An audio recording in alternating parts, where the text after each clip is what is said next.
Why a group of French military veterans are warning of civil war. An open letter signed by several hundred French ex-military personnel, including former generals, that warned of impending civil war and thousands of deaths has sparked uproar in France and is now the subject of an investigation and potential punishments. Here's what you need to know about it.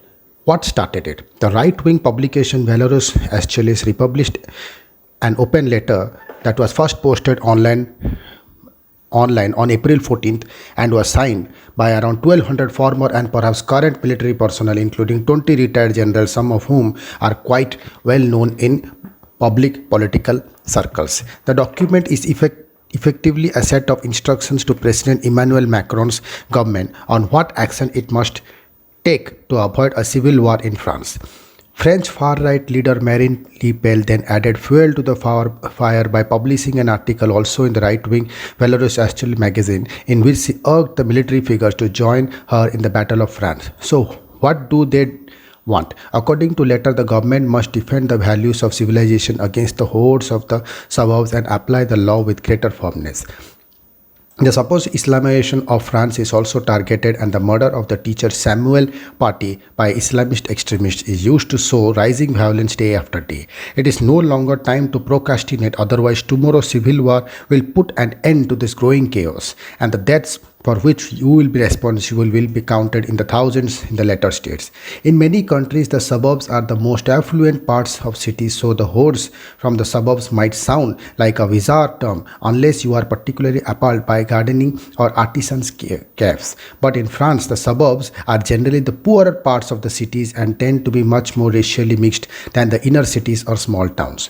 In France, those who refer to all inhabitants of the banlieues by derogatory terms such as hordes are generally taking issue with people of immigrant background, non-whites, and those who are either practicing Muslim or have Muslim background. In short, it's territory of the far right. Are the veterans part of the far right? It's of course impossible to know the political background of all the signatories, but Liberation newspaper has noted that many of them have links to Le Pen's reassembled National Party or other far-right groups, or they have campaigned on far-right or racist conspiracy theories. According to the paper, 3 of the ex-generals have stood for local elections under the banner of Reassembled National or groups connected to it, while another has campaigned another racist of Great Replacement conspiracy theory.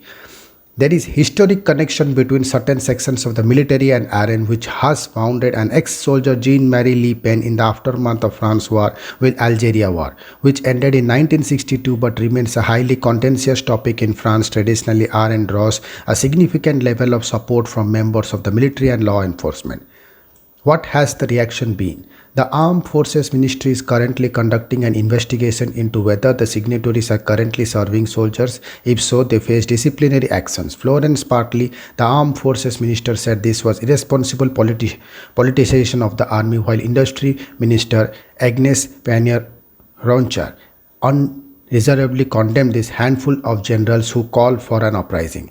Marine Le Pen, leader of Reassembled National, says she shares the grief of the letter signatories and invites them to join forces with her party in 2022 presidential election.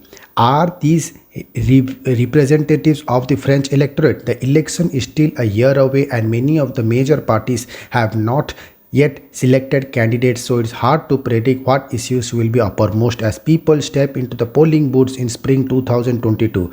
But current polling would suggest that this is not the top concern for most people. Thank you.